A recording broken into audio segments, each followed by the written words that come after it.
Okay, so we talked a little bit about Zion earlier, and I kind of want to get back to this Zion conversation and tie it in with analytics, right? Because when you think about the analytics of basketball and where the game is going, the TV product is suffering. You see a lot more blowouts, you see a lot more comebacks, and it's live and die by the three. And I think in that live and die by the three aspect, people forget about the layup that goes with it too.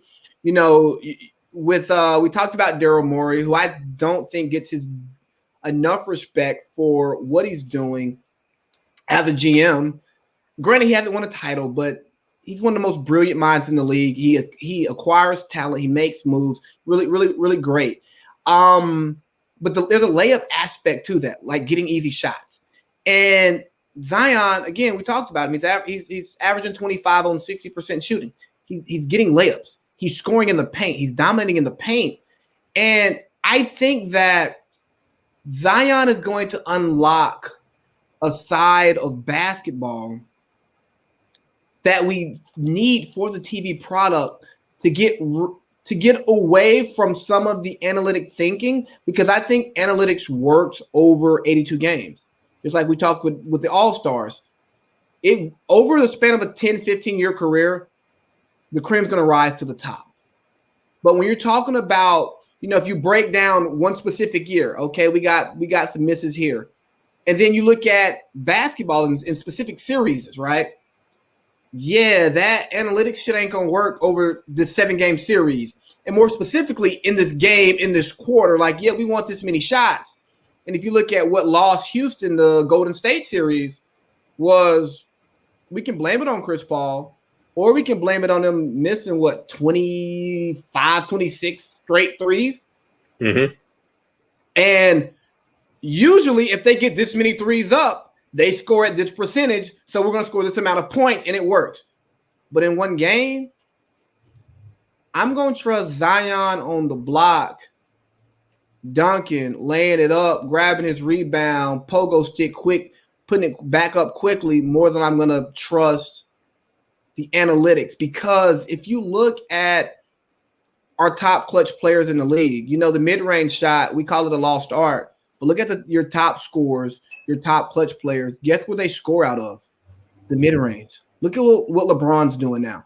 Mid-range. Kawhi, mid-range. CP3, mid-range. What makes Steph Curry so great from the three is that he has the floater and he has the mid-range. You know what I mean? KD, where's he going to kill you from? Mid-range. Devin Booker. Have you ever just watched Devin Booker highlights? His game is beautiful. Mid-range is amazing. You know what I mean? And as much as we talk about all this three and layup stuff, and as much as we see it, when the game slows down and you look at the winners are still winning out of the mid-range. Yeah, well, when you think about it, like the guys you just named are those elite scorers. So those elite scorers know, I can get to my spot, catch it maybe out around the 3-point line, jab, take a couple steps, pull up, and that's a great mid-range shot, and it's going to go in all the time.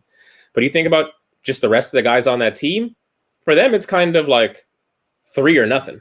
So it's not your elite scorers who are the ones that are having these problems. Like James Harden will dribble into some threes that I think he can do without. I've seen Luka take some threes that I don't think he needs to take.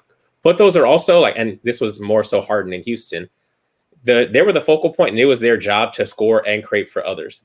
But if you look at the rest of the guys on Dallas, you look at guys on Denver, like Jamal Murray can get to the mid-range. He can score. Jokic, the same thing. But other than Michael Porter Jr., Monte Morris, I'm just going to wait here in this corner. You throw it to me, and I'm going to shoot it. It's the other guys who aren't going to do the up fake and then dribble into the mid-range. They're going to take a three or cut to the basket and try and get a layup. And it's feast or famine for all the other guys.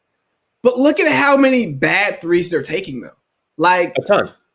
Hey, buddy, you taking a bad three that you can't make isn't a good shot.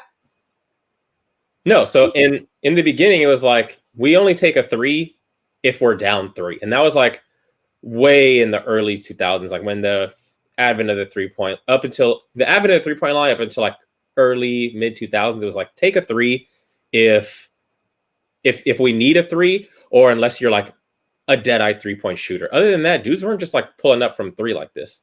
And then it became the Warriors, and everybody was taking threes because they had some of the best shooters ever to play on one team. So then other teams were like, well, we got to shoot threes too to keep pace. And you don't have the personnel to keep pace. And now that's just the way the game is now. So I'm not trying to see Markieff Morris catch the ball and launch a three, 18 seconds left on the shot clock, because his defender is maybe a foot off of him, where like all the defenders now are bigger and longer. All that defender needs to do is get a hand up, and it's still a contested shot. Whereas if you shoot that shot from the free throw line, now that is a good shot. Your defender's sagging off a little bit. You get that shot, and a hand is still like sort of in your face. That's a good shot. But that same amount of distance at the three-point line, that's not a good shot. And that's the shot that the league is just taking now. And we got long rebounds, and then it's a fast break on the other end, and everybody's flaring to the corner, not diving to the basket. And the thing is, Eric, what bothers me most about it is you don't make your defender play defense. Like, make him play defense, because guess what?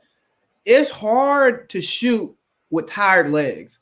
I was talking to some guys I hoop with around here, and I said, like, in my adult life, playing basketball, I don't play much defense because I usually can hit jumpers. I can score points.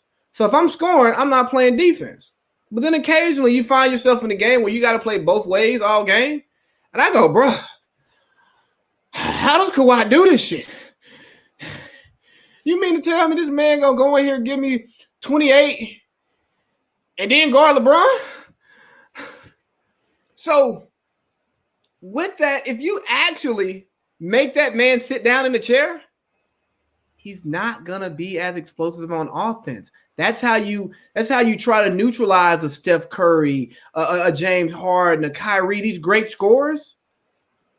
You want to make them sit in that chair, make them use energy there, as opposed to being able to rest up. And if we just, one pass, two pass, Markieff Morris in the corner for three contest, it's like, all right.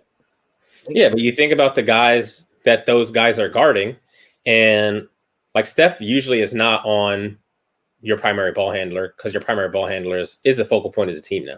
Going to come up and set a screen for him, and the action comes from there. He's going to be probably on the off guard, unless the off guard is like a Devin Booker then the starting guard is CP3. But you see what I'm saying? He's going to be on your off guard guy that's not going to primarily have the ball in his hands. If that guy is going to stand on the perimeter and not cut, not try and set screens, and is going to catch the ball and fire it, he just reserved all of his energy because you did not make him work at all. And that's the league now. We're all standing around for the most part. We're going to let the main ball handler do his thing. A defender somewhere is going to have to gravitate to him because of the penetration he just got. And then he's going to kick the ball out. And then the ball's going to start flowing from there, because the guy that is now has to help onto the guy who caught the ball, which was my man. Now I have a little space. And do I have enough space to shoot it, or do I need to kick the ball to the next guy? And the defenses just do not have to work as hard because everybody's standing around.